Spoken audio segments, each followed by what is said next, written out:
Vamos lá. Certo? Obrigado. Obrigada. A gente vai focar nos aspectos do roteiro. Quando indicar a interpretação dos seus resultados e o impacto da utilização. Dos testes viscoelásticos que a gente tem a tromboelastografia clássica, que é o TEG, e a tromboelastometria rotacional, que é o roteiro. Eles têm algumas diferenças entre eles, mas basicamente eles conseguem ter a mesma interpretação dos dados. O rotem que a gente tem aqui no HC é o rotem delta, tem também o rotem sigma e o rotem de plaquetas, mas eles têm um grau de automação diferente entre eles, mas basicamente é a mesma coisa. Os testes viscoelásticos, consistem basicamente de um recipiente no qual você vai colocar uma amostra do sangue que você quer avaliar e algum reagente que vai disparar a cascata da coagulação. E aí você tem um pêndulo que vai avaliar o grau, conforme for formando o coágulo dentro do recipiente, ele vai criando uma dificuldade maior para rotacionar, e essa variação na rotação é registrada de maneira gráfica, de forma que a gente consegue interpretar. Principalmente a diferença entre o TEG e o rotem, aqui no TEG quem gira é o recipiente, e no rotem quem gira é o pistão central. Então, quando indicar o uso do rotem? A primeira pergunta que a gente tem que se fazer é: há sangramento ativo? E você está cogitando fazer a transfusão? Se a resposta para essas perguntas for não, então você não tem por que fazer o rotem.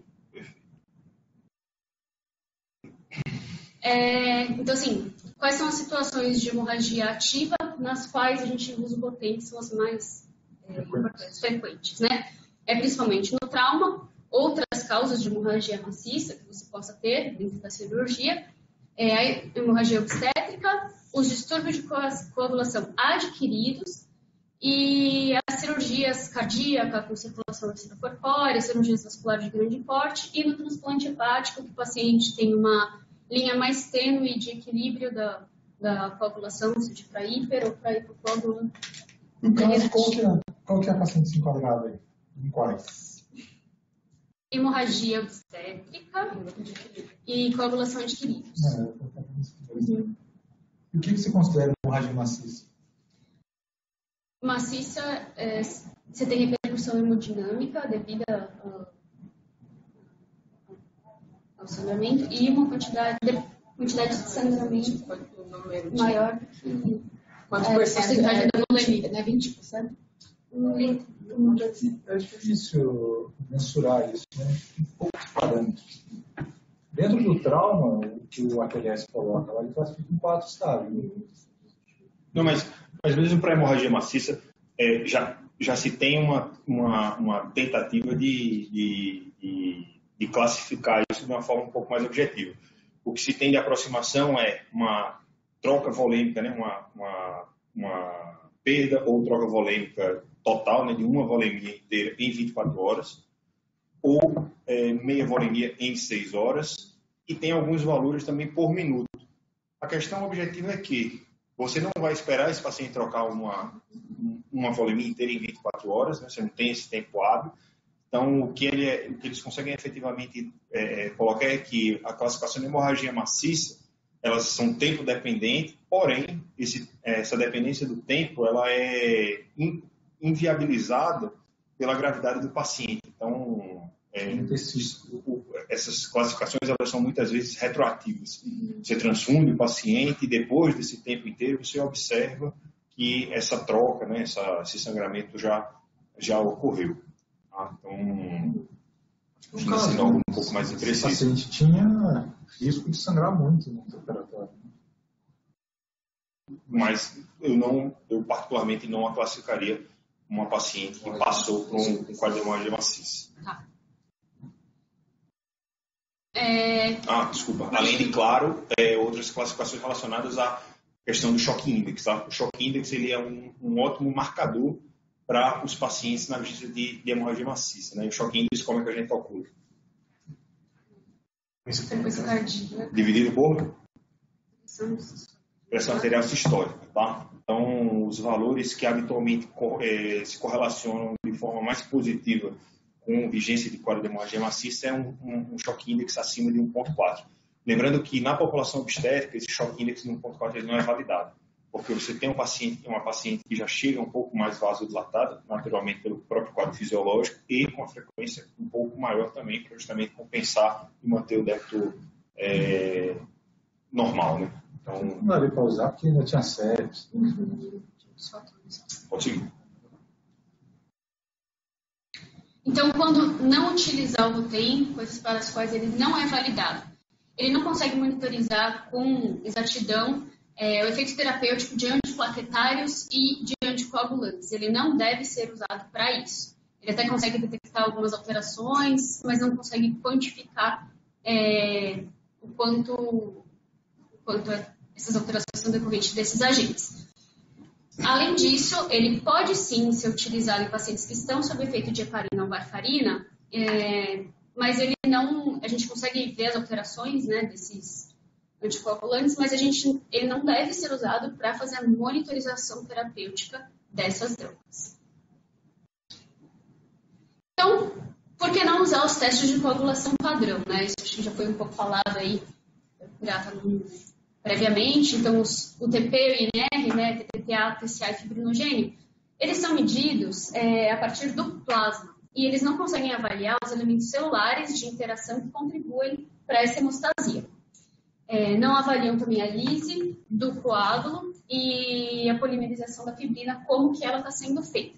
Além disso, eles demoram mais tempo, né, para você obter o resultado, demora pelo menos 45 a 60 minutos, sendo que o Rotem, você já consegue ter 10, 15 minutos, você já consegue ter uma informação para tomada de decisão, e isso pode ser crucial no paciente que está na vigência de um sangramento importante. Além disso, as plaquetas e o fibrinogênio, né, você consegue, nos testes de coagulação padrão, você consegue apenas um número, análise quantitativa, só que você não consegue ter uma avaliação da qualidade de desempenho, né, desses fatores. Isso foi, inclusive, algo que a gente conseguiu deixar bem claro, né, no caso anterior, que a gente viu uma paciente com uma plaquetopenia grave, né, 30 mil plaquetas, e que não houve a necessidade de um recebimento, de uma necessidade transfusional. O que eu acho interessante dos testes tradicionais é a mesma mudança que teve no nosso entendimento de coagulação. Nosso entendimento de coagulação passou por cascata de coagulação, que a gente só dava o olhar aos fatores, para um modelo celular. Então, o modelo celular da coagulação, ela é muito bem explicada, mais adaptada aos testes viscoelásticos. E se você tira a plaqueta, que eu acho que é a célula master da coagulação, mesmo que você tira os elementos figurados, tipo a própria hemácia, tudo da coagulação, com certeza isso prejudica. Então, não adianta você ter só plasma e soro, não vai coagular. Então, se o paciente estiver super anêmico, por mais que você tente dar todos os fatores, não vai coagular. Falta hemácia, falta plaqueta, então isso é extremamente interessante nisso aí. Não só isso, tá? Como que o Peralta falou foi muito importante, a evolução do entendimento hematológico, óbvio que não vai ser muito o objetivo da gente comentar o passo a passo aqui, mas o modelo de cascata foi proposto em 1964 por um cara chamado McFarlane.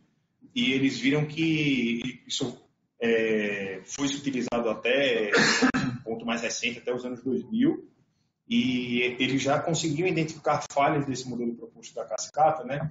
Porque, teoricamente, se você analisando a cascata de um ponto simples, vocês não conseguiriam explicar por que pacientes que, por exemplo, tinham deficiência de fator 12, por que esse paciente não sangra, já que o fator 12, né, o fator de Hengemann, é um dos fatores mais importantes para o início da parte intrínseca da cascata, né? E clinicamente esse paciente não sangrava. Então, o que é que eles viram, né? Com o advento do modelo celular, que veio aí no início dos anos 2000, eles viram que havia uma participação não só da plaqueta, mas de um outro ponto muito importante, que é um órgão também, que é o endotélio. Tá? E isso não nos testes... O endotélio lá fora, né, do viscoelástico. Exato, mas de toda forma, você já consegue ter uma compreensão e entendimento da participação dele também, e o principal dentro dos testes viscoelásticos, que é a normatização que os testes plasmáticos fazem, relacionados principalmente à temperatura, eles normalizam a temperatura, não levam isso tanto em consideração quanto os testes viscoelásticos. Então, depois que houve esse entendimento, né, e essa análise quase que contínua, passo a passo, isso facilitou e deu uma nova percepção em relação às necessidades transfusionais do paciente. Pode seguir. Então, vamos lá. Como que a gente avalia, né, para guiar a transfusão a partir do ROTEM? Então, mais uma vez, nos pacientes com hemorragia, a fim de guiar a transfusão, a gente consegue detectar a redução da atividade dos fatores de coagulação, a firmeza do coágulo, que vai depender principalmente das plaquetas do fibrinogênio e a interação deles com a fibrina, e se esse coágulo está sendo lisado prematuramente ou não, então detecta a hiperfibrinólise. Então, a finalidade é tanto guiar a transfusão que você vai fazer, quanto evitar transfusões desnecessárias. Aqui é uma figura bem simplificada da cascata de coagulação, só para relembrar mesmo, para a gente conseguir explicar o resto do roteiro. Então, a gente tem a via extrínseca, que é iniciada a partir do fator tecidual, e a via intrínseca, iniciada pelas plaquetas e outros fatores de coagulação. Os dois vão culminar na formação da tromboplastina, que vai transformar a protrombina em trombina, e esta vai transformar o fibrinogênio em fibrina, que vai fazer parte do coágulo e vai dar adesão às plaquetas e às hemácias do coágulo. Mas isso daqui, mais uma vez, não está levando em consideração o modelo celular, só aqui as plaquetas no começo. Então, para isso eu coloquei aqui também a perspectiva que a gente tem que ter, né? A participação do endotélio, a exposição de fatores endoteliais, a participação das hemácias, como foi falado e focado, as plaquetas, né, que vão fazer toda essa mediação para a formação de fibrina e amplificação do coágulo, e a formação, então, do tampão hemostático com a participação de todos esses elementos. Na fase de propagação. No modelo celular, a gente tem, então, aproveitando já que você trouxe um pouco, a gente tem 3 fases principais: iniciação, ativação e propagação. A lesão do endotélio é um dos pontos mais importantes, porque essa própria lesão ela já consegue fazer a exposição do fator tecidual. Tá? Tem uma liberação em massa aí do fator tecidual à exposição. Fator 7. Exato. Então, esse daqui é o gráfico que a gente obtém a partir do ROTEM. Ele é demonstrado aqui o tempo, no horizontal, e aqui na vertical a gente tem a firmeza do coágulo medida em milímetros. Primeiro, a gente consegue dividir em 3 grandes grupos de avaliação, mas eu vou falando ele na ordem que eles vão aparecendo só para a gente entender. O primeiro parâmetro que sai no exame que a gente consegue avaliar é o Coagulation Time, CT. Ele é medido do início do exame, do ponto 0, até que o coágulo atinja 2 milímetros de amplitude, que é bem pouquinho, só para ver que começou a abrir o coágulo. Ele avalia principalmente os fatores de coagulação. Vai ser interferido também pela presença de anticoagulantes, como por exemplo a heparina no INTEM, mas também avalia produtos de degradação de fibrina e a expressão do próprio fator tecidual.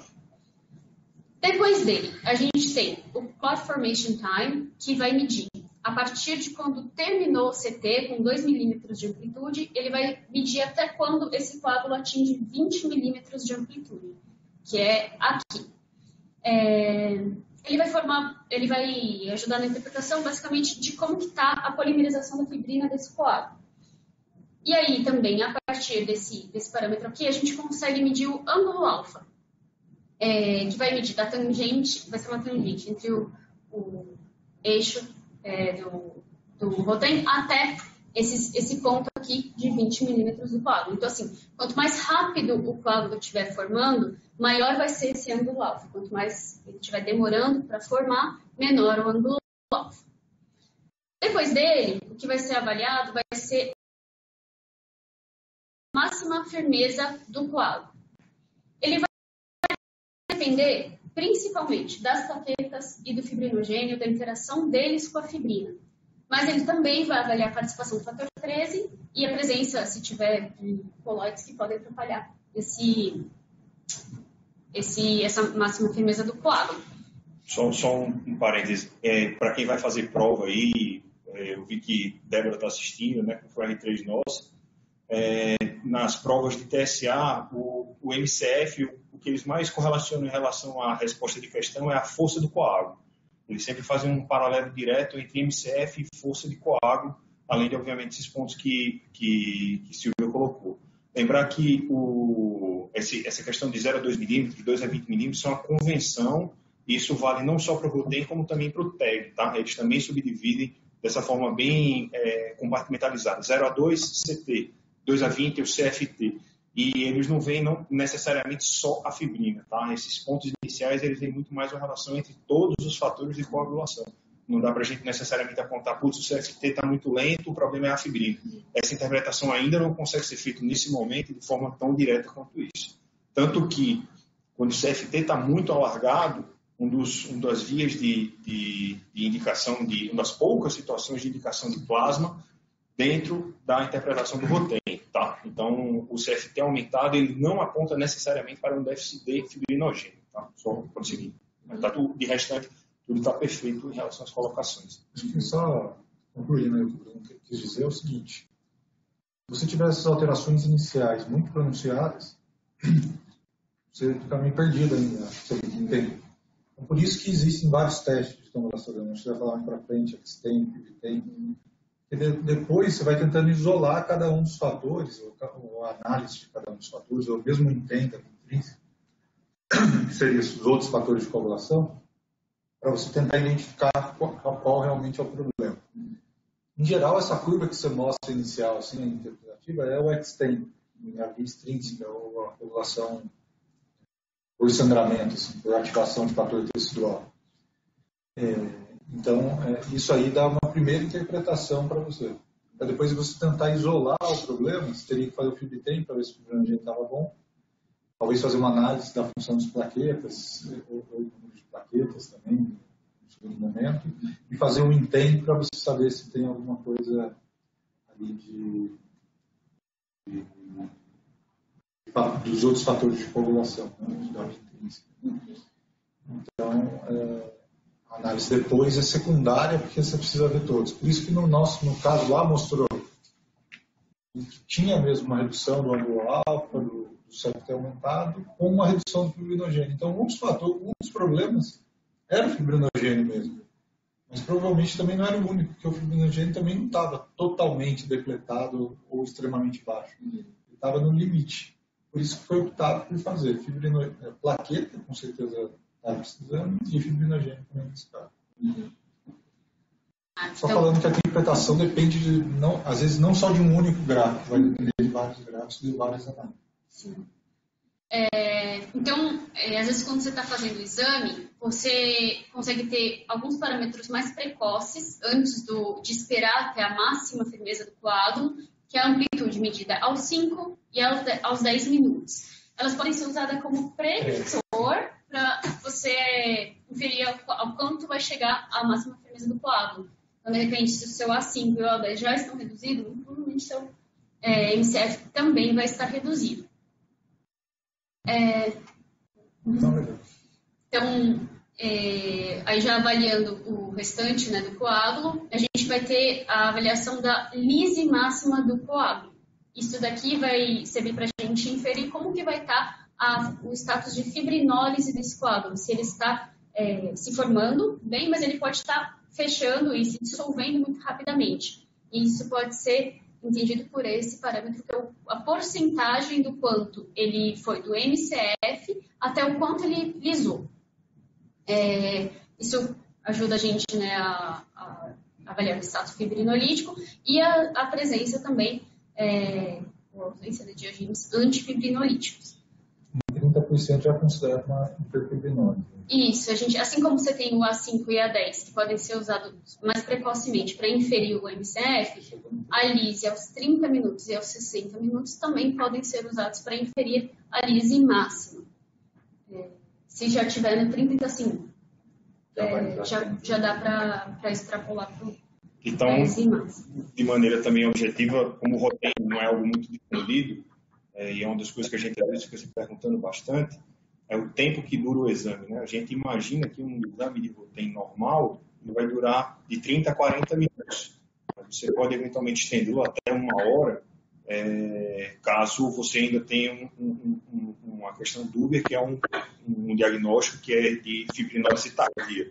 E aí você só eventualmente vai ver após esses 60 minutos. Mas não é a rotina. 30 minutos, 40 minutos você já consegue bater o martelo e fechar o conceito em relação a isso.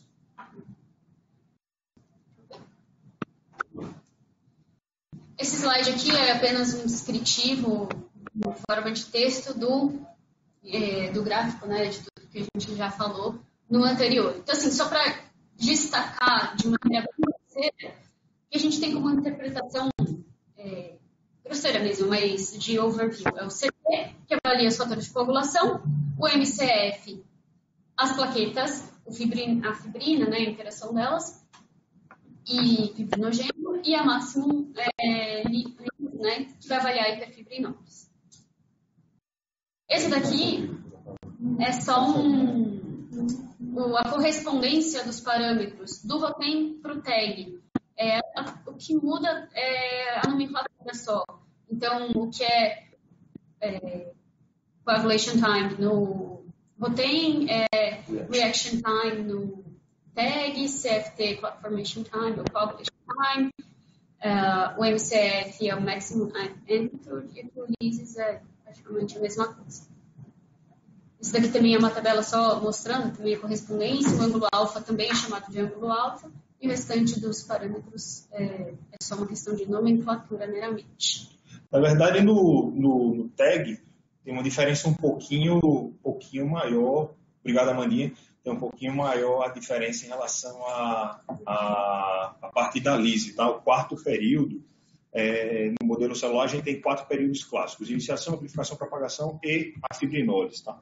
Então, esse ponto de análise da fibrinólise, ele é um pouquinho diferente em relação ao TAG, tá? Mas são nuances muito, muito discretas que, de maneira geral, não tem grandes dificuldades em relação à interpretação, tá?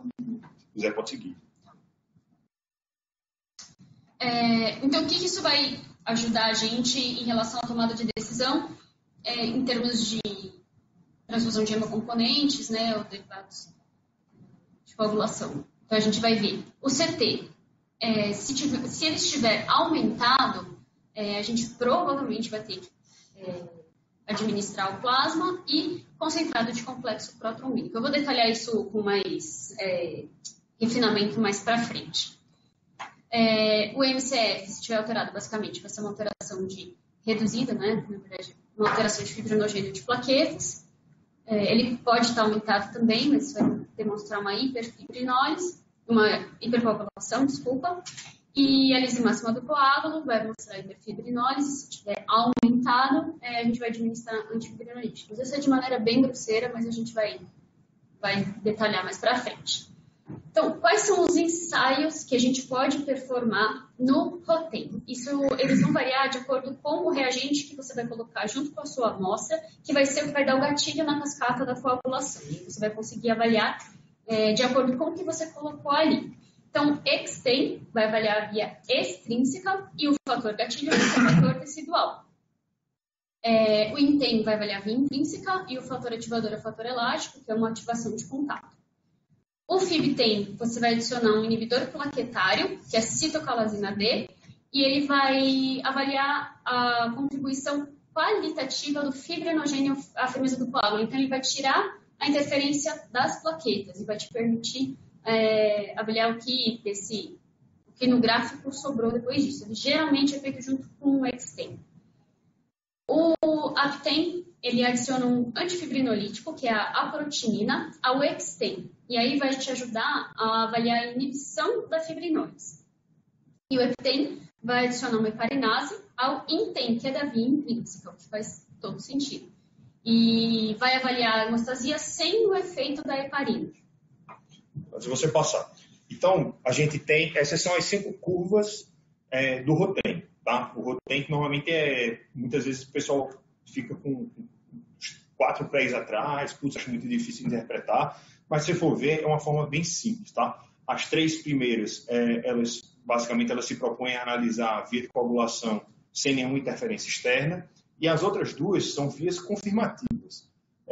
A primeira confirma que de fato há uma hiperfibrinose acontecendo, então ninguém faz a curva do Aptem direto. Hoje eu acordei de manhã e vou fazer uma curva do Aptem. Não. A curva do Aptem ela é feita mediante uma dúvida que surge quando o Sten começa a fechar muito rápido. Então, a curva do Aptem é uma confirmação de uma hiperfibrinose que esteja acontecendo. Da mesma forma, o Reptem, que é a curva feita com a heparinase, ela também é uma curva confirmativa numa intoxicação, por assim dizer, por heparina. Situação clássica em que a gente vai ver isso, inclusive em situação de prova de vida real, cirurgia cardíaca. É o paciente que está saindo de SEC e continua babando, saindo de SEC e continua babando. E o INTEM está com o CFT e o CT classicamente alargado. Então, a curva não abre direito, o ângulo alfa está muito pequeno. Então, será que é resquício de heparina? Então, você faz o Reptem para confirmar. Confirmou, qual é o que é que você vai fazer daqui? Protamina. Então, o Aptem e o Reptem, elas são apenas curvas confirmativas. Por isso que em prova a gente não vai ver isso de forma muito corriqueira, porque na realidade a própria curva já é a resposta da questão. E na vida real também a gente não vai ver isso de forma muito também corriqueira, porque ambas essas curvas custam dinheiro e a gente não vai naturalmente ficar gastando dinheiro, né? De estar aqui para ficar jogando dinheiro no chão nem no fogo.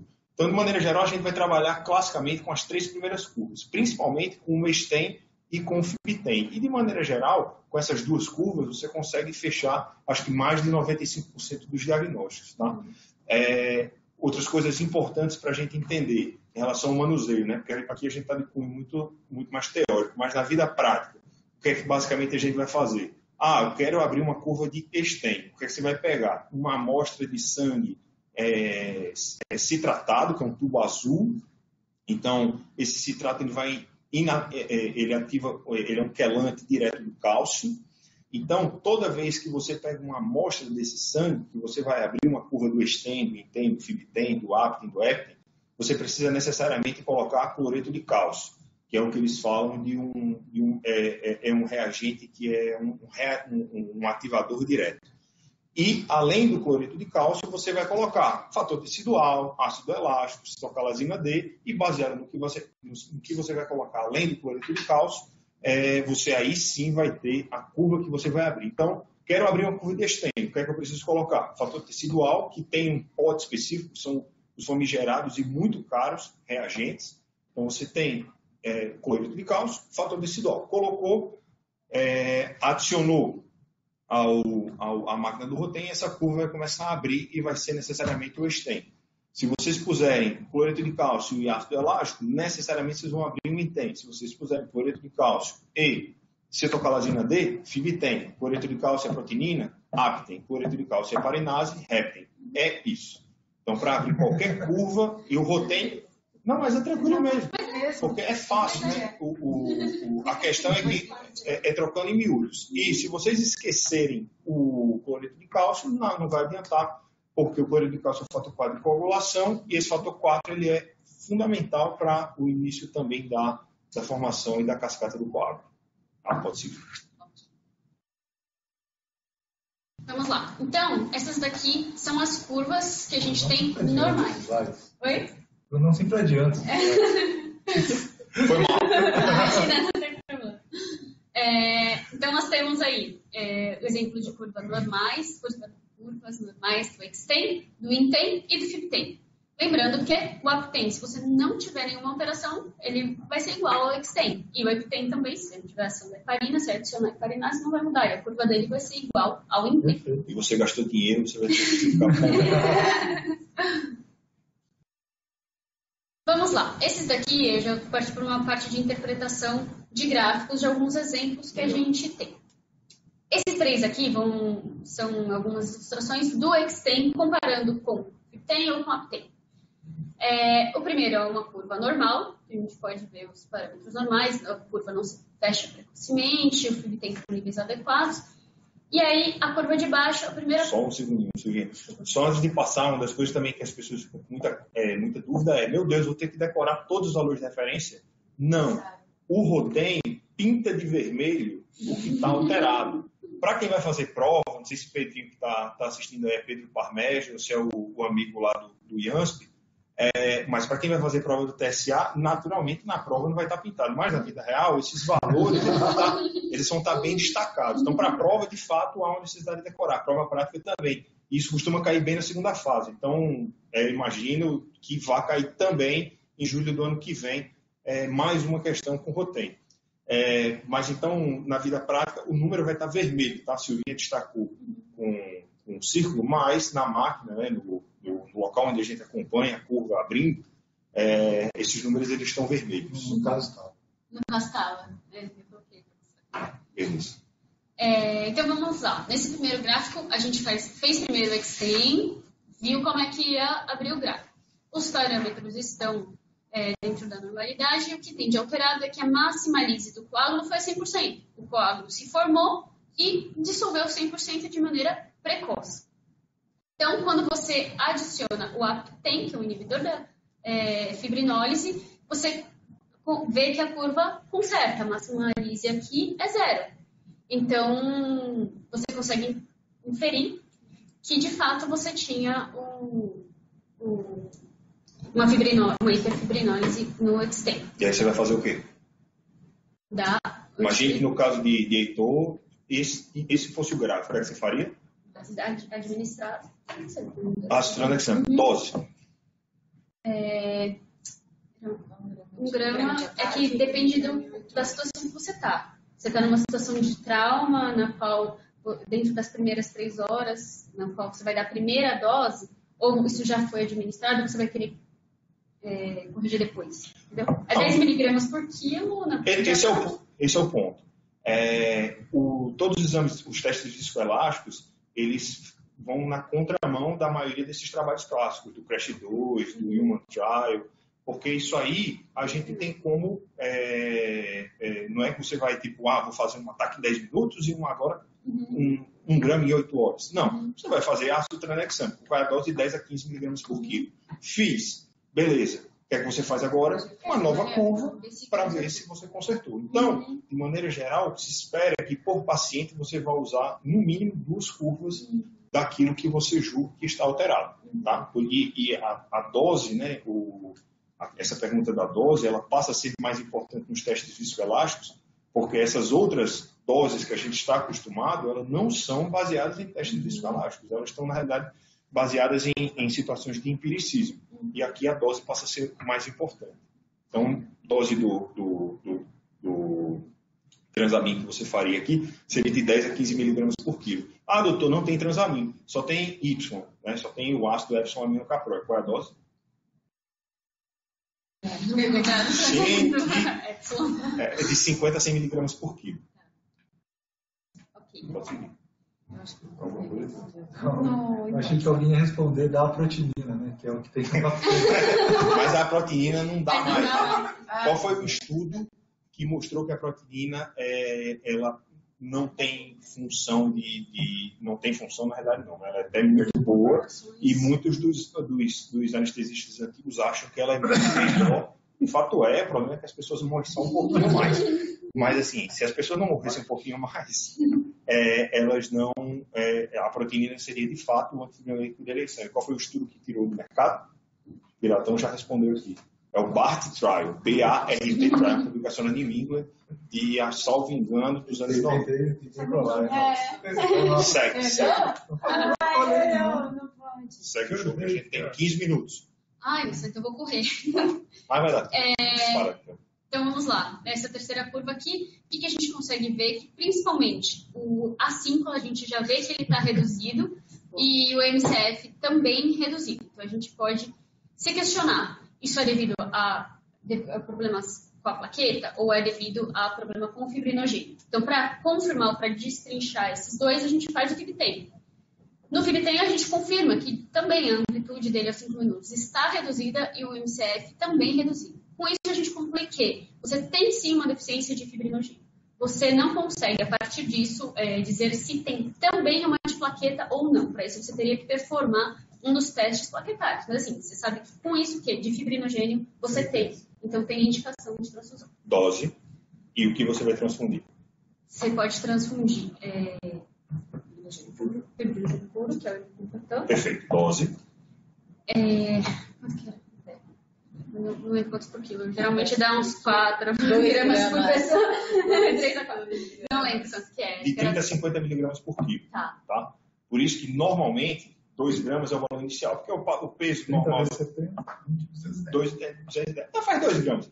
Então, é a mesma coisa dos famigerados 2 a 4 miligramas de cisatracura, né? Que a gente... De olha pra cara da pessoa, esquece 2. É basicamente isso, tá? Então, 30 a 50 miligramas por quilo completante. Se você só tiver à disposição o trio precipitável, qual é a dose? Uma bolsa a cada 10 quilos. Isso, é verdade. Isso. Tá? Uma unidade de trio por 10 quilos. Pode passar. Ainda avaliando o Extend, né? Eu coloquei aqui de novo a normal para a gente ter como parâmetro de comparação. E esse teste aqui, ele é similar, né, ao da curva anterior, só que ele tem, então, um problema de plaqueta. Por quê? Você tem um A5 diminuído, um MCF também diminuído, só que esse é o fibrinogênio ou é a plaqueta. Você faz o FibTem e ele vem com uma amplitude normal, satisfatória. Então, você falando, não, o problema não é com o fibrinogênio. Então, você pode ir para a plaqueta. Esse último gráfico, ele demonstra... Dose. Aí depende de quanto vai querer plaqueta. Mas, habitualmente, a gente também imagina que o inicial que a gente vai aportar é em torno de uma bolsa a cada 10 quilos. E lembrar que uma férise tem um conteúdo de torno de 6 bolsas. O terceiro gráfico mostra a hipercoagulabilidade. A gente pode ver já um CT reduzido, então está se formando bem rapidamente, com um MCF aumentado. E você fazendo FibTem, você consegue ver isso também, mas na verdade você nem precisaria do FibTem para chegar nessa conclusão. Que situação clínica vocês imaginam que isso poderia ter acontecido? Gestação, a possibilidade. Que situação patológica também pode gerar exatamente isso? PTT é um pouquinho mais difícil, mas o que eu estava procurando é a CIVD. Tá? A CIVD ela tem 2 momentos clássicos, uma de hipercoagulação e a forma que, quando você entra no descenso, na catástrofe em si, que houve o consumo de fato, não só das plaquetas, mas de todos os fatores, você entra na fase de hipocoagulação. Por isso que nos trabalhos clássicos de descrição do Rotem, eles sempre colocam um emaranhado de curvas clássicas, e uma delas é justamente essa de hipercoagulabilidade durante a CIVD. Se tivesse feito no começo daquela paciente... Poderia ser que sim, mas não tenho como afirmar. Mas de fato poderia ter acontecido. Agora, avaliando curvas do INTEM, né, do que a gente consegue inferir sobre ele. O que é importante você avaliar da via intrínseca na prática clínica é o efeito da heparina e se a dose de protamina que você fez foi adequada ou não. Isso também permite inferir. Nesse primeiro gráfico, a gente tem um paciente que estava sob efeito de heparina e que foi feito protamina. Então, teoricamente, olha para cá o gráfico do INTEM com o CT e do EPTEM com um CT parecido, porque não é mais para você estar com a ação daquela heparina. Então, você vai ver a relação do CT no INTEM com a relação do CT no EPTEM. Como é para estarem parecidas, né? Então, você tem aí uma margem de erro de 0,9 até 1,1. Na curva de baixo, a gente tem um INTEM, no paciente no qual há ação da heparina, né? A gente suspeita que há, e você tem um CT alargado e acaba alargando também CFT, acaba alterando MCF, e aí você faz o EPTEM para adicionar a heparinase, e você vê que você tem uma correção satisfatória, ainda está um pouquinho alargado, mas satisfatória do CT. Então, você está vendo que o efeito da heparina está sendo proeminente, significativamente, né, em relação ao de base, que é o INTEM. Então, a relação do CT no EXTEM sobre o EPTEM vai ser maior do que 1. Agora, em altas doses de heparina, como por exemplo na SEC que a gente tem, você pode ver um caso como esse, no qual o INTEM não chega nem a abrir o coágulo direito. E quando você adiciona a heparinase no INTEM, esse coágulo se forma, mas ele ainda mantém alargado. Na curva seguinte, a gente consegue ver o efeito de um paciente no qual você estava sob efeito de heparina, só que você fez protamina a mais. Então, a relação do INTEM com o EPTEM, do CT, né, desculpa, cada um, vai ser menor do que 1,1. Então, assim, isso acho que é importante até para a gente avaliar se a dose de protamina que você fez está sendo adequada ou não. E a protamina Por isso que eu tem não perguntei qual é a dose da protamina. Porque quando você tem exatamente isso que você está falando. Geralmente é dado na proporção de 1 para 1, né? Mas tem estudos falando para ser até de 0,8, 0,6 para 1, justamente para não ter essa sobredose de protamina, que também tem um efeito anticoagulante. Exato. Na doença plaquetária e nos fatores de coagulação também. Então a prova está aí, ué. Oi? A prova está aí. A prova está aqui, exatamente. E você tem ainda o CT alargado, entendeu? Então, agora, só voltando rapidamente para o EXTEM, para a gente avaliar, quando você tem um CT alargado no EXTEM, ele não está avaliando a via intrínseca, está avaliando a via extrínseca da coagulação. Então, o que você consegue inferir da alteração do CT no EXTEM é a ação de fatores dependentes da vitamina K. Então, você vê aqui que depois da administração de... Acho que eles fizeram... Foi complexo protromínio de 4 fatores, que é o Veriplex, né? Fizeram o Veriplex e isso foi consertado.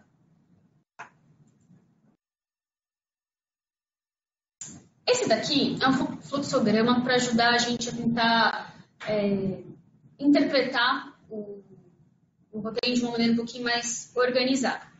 Cada situação clínica tem um protocolo diferente de interpretação do roteiro, porque você tem coisas diferentes a serem consideradas, mas, basicamente, a gente tem o INTEM e o EXTEM. Vamos começar analisando pelas extremidades, que são, você tem um CT e um MCF normais, sem também alteração de hiperfibrinólise nos dois, e você fez tanto o INTEM quanto o EXTEM. Eles estão normais, e o paciente continua sangrando. Então, o que você consegue inferir sobre isso? Que provavelmente há outros fatores que não estão sendo avaliados pelo roteiro que estão interferindo no sangramento do seu paciente. Então, você pode ter anemia, hipocalcemia, hipotermia, a tríade clássica da disfunção de coagulação. E você pode ter também o efeito de outras coisas que não são detectadas no roteiro com muita precisão, né? A ação de agentes outros antiplaquetários, enfim.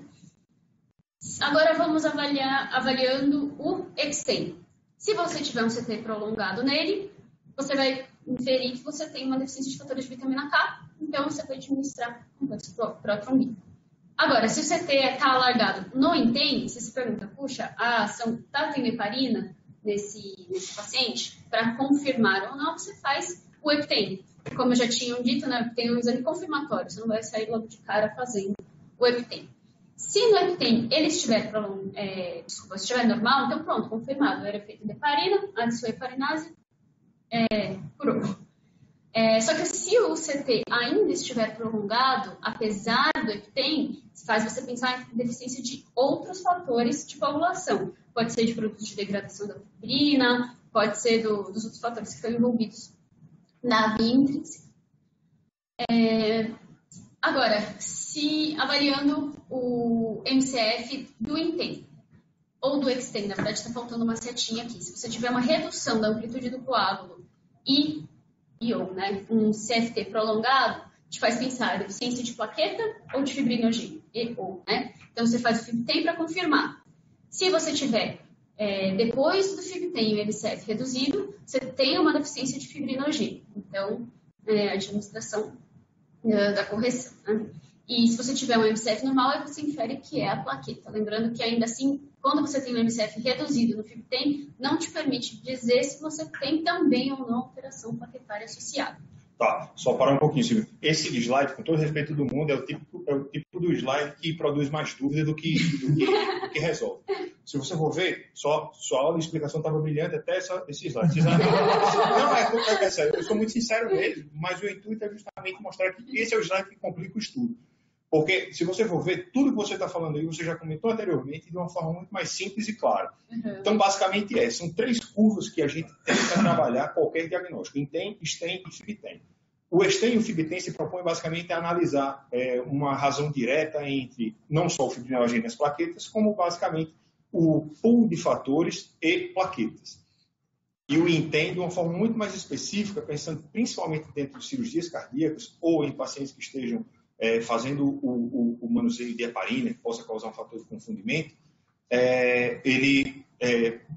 seriam basicamente nessas 2 situações clássicas que você viria a lançar mão. Então, de forma geral, esquece esse slide. Mantém tudo que você falou até aqui, porque basicamente aqui gerou mais confusão do que qualquer outro tipo de produto. E de forma geral, como você já explicou, a abertura da curva, CT e CFT se correlacionam de forma ainda imprecisa e precoce, até porque são coisas geradas nos primeiros 5 minutos, de forma geral, se a curva estiver correta, elas se propõem muito mais a gerar uma biodisponibilidade de fator. A resposta é bem simples: CT e CFT estão muito aumentados, significa que a deficiência de fator é grave e você não consegue afirmar de forma categórica qual fator é o que está relacionado. E MCF, se o MCF estiver sendo atingido de forma adequada, da mesma forma que o CT e o CFT, você consegue afirmar que a força do coágulo é boa e a relação entre fibrinogênio e plaqueta estão boas. E se a força do coágulo não estiver sendo alcançada de forma adequada, ou seja, se o MCF estiver pequeno, você tem problemas ou com fibrinogênio ou com plaquetas, e que isso vai ser destrinchado com o FIBTEM. FIBTEM normal com o MCF diminuído, problema plaquetário. FIBTEM diminuído com o MCF diminuído, o problema ou é plaquetário ou é fibrinogênio. Porém, o fibrinogênio é o ponto que precisa ser reposto de forma mais imperativa. Por quê? Porque, independentemente de teste viscoelástico, independentemente de empiricismo, o primeiro fator de coagulação que é coaptado, que diminui em trauma, em obstetrícia, em cirurgia cardíaca, em cirurgia vascular, é o fibrinogênio. Então, FIBTEM curto, necessariamente, você precisa repor inicialmente o fibrinogênio para pensar em qualquer outra coisa. Tá? Então, passe lá. Quer falar alguma coisa? Eu queria falar que, em termos práticos, nós, no serviço mesmo, a gente tem XTEM e FIBTEM. E a gente tem o TCA. Com XTEM, FIBTEM e TCA, que calcula a parte de heparina, a gente resolve a nossa vida. Não precisa mais nada. Sim. Entendeu? Muito bem. Não sabia. É caro. E vem um pouquinho, né? Parece que não tem, é uma bolinha de agente. Então vamos lá, esse daqui é o caso da nossa paciente em questão que eu coloquei aqui para a gente ver. Aqui no XTEM, a gente pode ver um CT alargado, mas não muito comovente, mas principalmente um CFT mais alargado e um MCF bem reduzido. Fazendo o FIBTEM, depois desse, a gente vê que o FIBTEM também está com amplitude limítrofe, mas foi considerada suficientemente baixa para a administração do fibrinogênio também. E aí a gente vê aqui o XTEM e o FIBTEM depois da administração do fibrinogênio e das plaquetas, tinha atrasamento também, mas enfim, a gente vê que melhorou. A única coisa que continuou só um pouquinho alargada foi o CFT, mas... Eu discuti esse caso, quem estava fazendo lá. Me perguntaram, o que você acha que é esse CFT ainda demorado? Eu repasso essa pergunta para vocês. 2 minutinhos, professor. Vai. Se ainda tinha uma plaqueta ainda um pouco reduzida, mas elas estavam eficientes, era parte do processo da CIVD ainda, não? FIBTEM normal com MCF baixo, qual é o problema? Plaqueta. Ou pode ser outros fatores também. Pode ser de outros fatores, né? Assim, eu acho que eu pensaria em 2 coisas.